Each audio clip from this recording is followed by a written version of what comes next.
kita lanjutkan materi yang kemarin. Jadi ini adalah materi inti dari pemasaran. Jadi baik pemasaran dalam negeri maupun internasional itu kita membahas tentang ini, yaitu adalah tentang segmentasi. Jadi mensegmentasi dan membidik pasar, mendeskripsikan karakteristik pasar dan segmen pasar, menjelaskan pentingnya segmentasi pasar, dan mendiskusikan kriteria segmentasi pasar yang berhasil. Nah, jadi yang namanya pemasaran itu akan selalu ada yang namanya segmentasi. Poinnya adalah ketika kita punya produk, itu tidak bisa memuaskan semua orang. Nah, tentunya perusahaan itu harus memilih satu segmen yang dirasa bagus dan itu pun bisa survive. Nah, maksudnya ukuran pasarnya besar dan di dalamnya itu belum terlalu banyak persaingan yang terjadi. Contohnya adalah ketika kita bicara tentang potong rambut pria, itu pun ada yang harganya 15.000, 20.000, 30.000, 50.000, ataupun 100.000. Nah, kenapa bisa demikian? Contoh yang lain adalah adanya es teh, ya kan? Es teh ada yang 3.000, ada yang 5.000, ada yang 10.000, 15.000, 50.000, 100.000 pun juga ada. Kalau istilahnya adalah ada harga, ada rupa. Ya. Tetapi kembali lagi adalah semua segmen itu berbeda-beda. Ya. Jadi ada segmen bawah, segmen menengah, ada segmen atas. Nah, segmen bawah itu lebih ke yang penting bermanfaat. Ya, melihatnya adalah dari sisi banyaknya. Ya. Jadi lebih ke yang penting dapat banyak itu adalah contoh dari segmen ke bawah, ya, segmen bawah. Segmen menengah itu ya fungsinya atau manfaatnya itu bagus dan banyak atau sedikit itu relatif, ya, tergantung barangnya. Nah, kalau yang segmen menengah ke atas itu lebih ke kualitas. Jadi produknya memang benar-benar bagus dan itu layak untuk dihargai. Nah, berikutnya adalah describe the best commonly used to segment customer market. Nah, mana barang produk-produk apa yang membuat mereka itu lebih nyaman. Nah, mendeskripsikan tentang kenyamanan yang mereka pakai. Nah, ada orang yang nyaman dengan sepatu yang harga 100.000, ada yang nyaman dengan harga 500.000, ataupun ada yang nyaman dengan harga 25 juta. Nah, itu pun berbeda-beda. Yang kelima adalah describe the base for segmenting business market. Nah, jadi kita akan mendeskripsikan atau menjelaskan tentang segmentasi berdasarkan pasar bisnis. Nah, yang keenam adalah list the step involved in segmenting market. Nah, kita akan membuat daftar tentang segmen pasar. Yang pertama adalah mendeskripsikan karakteristik pasar dan segmen pasar. Yang pertama adalah market segmentasi, segmen market. Jadi ada yang namanya pasar, yaitu adalah individu atau organisasi dengan kebutuhan atau keinginan dan kemampuan dan kemauan untuk membeli. Ya. Jadi yang pertama kita lihat adalah pasar secara umum.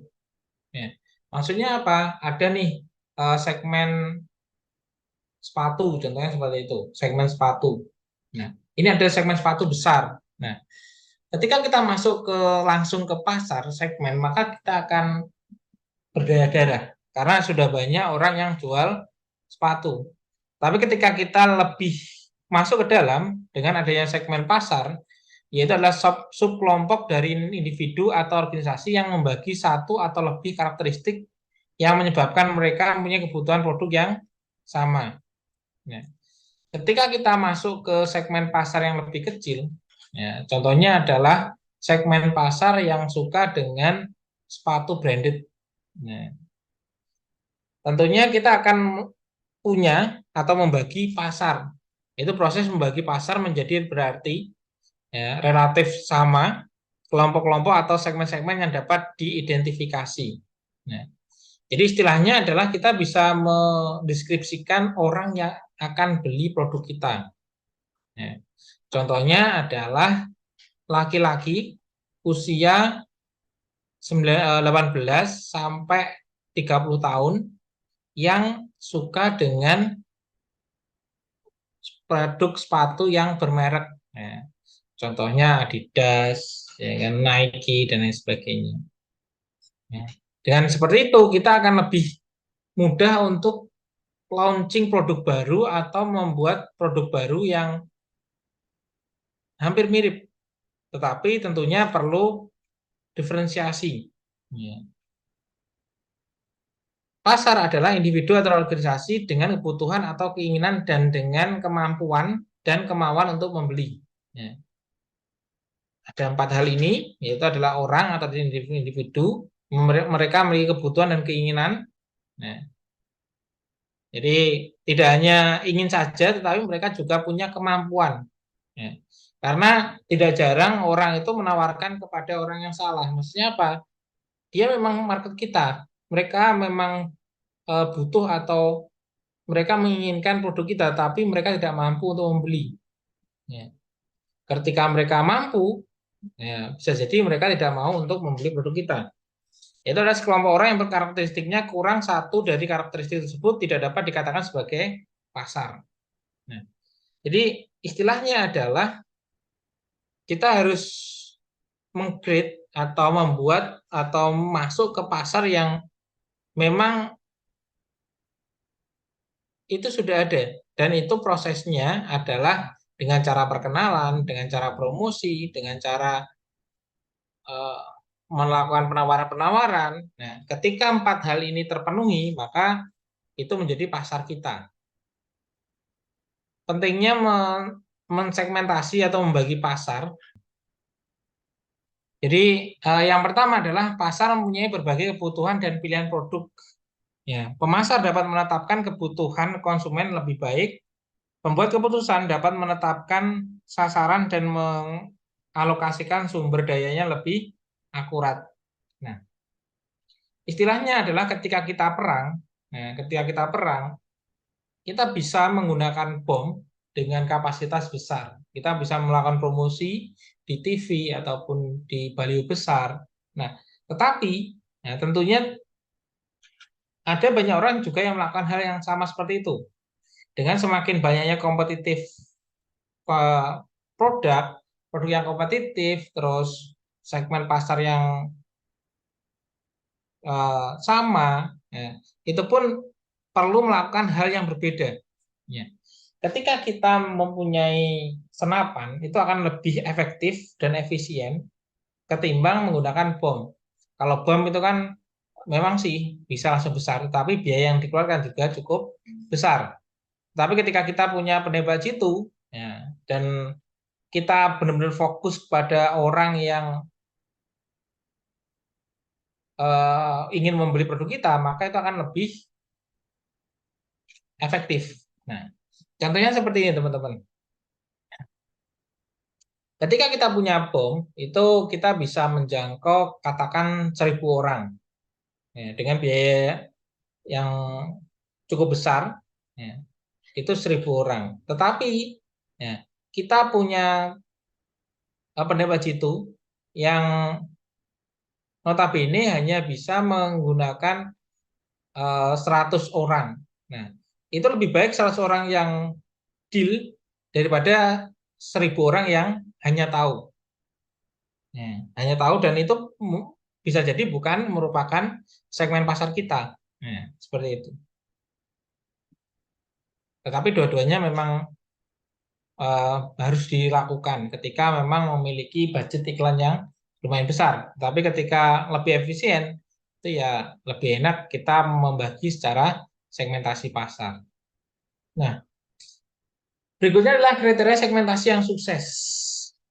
Nah, kriteria untuk segmentasi pasar itu adalah adanya substansialitas, dapat diidentifikasi, dapat diakses, dan juga responsif.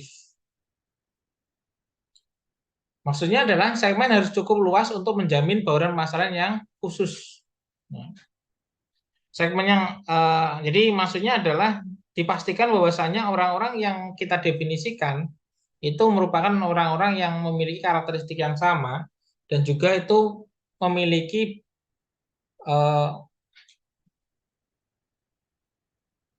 pasar yang ada. Berikutnya adalah segmen harus dapat diidentifikasi dan diukur. Anggota-anggota dari segmen sasaran harus dapat dicapai dengan bauran pemasaran. Kecuali satu segmen merespon bauran pemasaran secara berbeda, tidak perlu diperlakukan secara terpisah. Jadi kita bisa mencari data-data di internet ataupun di Badan Pusat Statistik untuk melihat minat dari segmen pasar kita. Nah, contohnya kita tadi pengen jualan sepatu. Nah, tentunya dengan adanya sepatu itu lebih banyak cowok atau laki-laki yang usia muda. Nah, karena kemampuan dan kemauan untuk membeli itu lebih besar daripada laki-laki yang usianya sudah menginjak 40 atau 50. Ya, seperti itu. Dan itu pun bisa kita ukur. Nah, dengan cara apa? Dengan cara melihat kemungkinan besar dari data-data tersebut.